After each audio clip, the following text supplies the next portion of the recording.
Good morning, good morning, good morning. I'm off to work, and before I got ready to go to work, God took me to the rich man and Lazarus, and He took me to another message. I mean, it's a beautiful message. He says right here, it's in Luke 16, verses 16:10. He said, "Who is faithful in what is least is faithful also in much, and he who is faithful also in much, and he who is unjust in what is least is unjust also in much. Therefore, if you have not been faithful in the unrighteous mammon, you will not commit to your trust the true riches.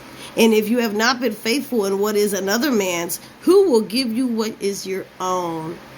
Guys, people who go around littering and throw trash out the window, if you can't even take care of a highway that you drive down and you throw trash out the window, now you might think that that's nothing, but to everything, that is God. He's paying attention to every little detail in your life. If you want Jordans, I'm just using this as a metaphor. If you can't take care of Payless, how you going to ask for Jordans? Amen? If you can't take care of I remember when I first got my one-bedroom apartment, and it was so small. All I had was I had my phone, and I downloaded Pluto TV, and I was sitting there watching it. But I was very, very, very watchful over what He gave me, because I knew that it was only just ball to me. It belonged to Him, amen. But He had trusted me to watch over it. If you can't take care of other people's stuff, how is He gonna turn around and bless you with your stuff? If you go into, you could always tell a steward, you could always tell a servant when they're serving another servant. If you go out to eat dinner and you gather all your plates and you clean up your area, you're probably a servant, because you do care about other people and that they're servants, so you want to serve the servant. Amen.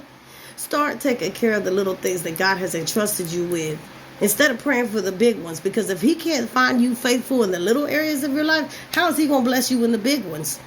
If you can't take care of the little house you have right now, how's He going to give you a mansion? If you can't take care of that raggedy little car and can't be grateful that it just turns on, why is He going to give you a Lexus? And these are all just metaphors. You might be asking for something huge, and you want to know why God's not giving it to you? Because when you go into that restaurant, you dirty, you throw your stuff on the ground. When you go in that restroom, you put stuff on the floor.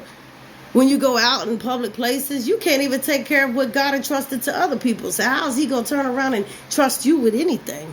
That's where the relationship comes in. So if you wonder why you're not prospering, just pay attention to the little things that you do in other people's lives.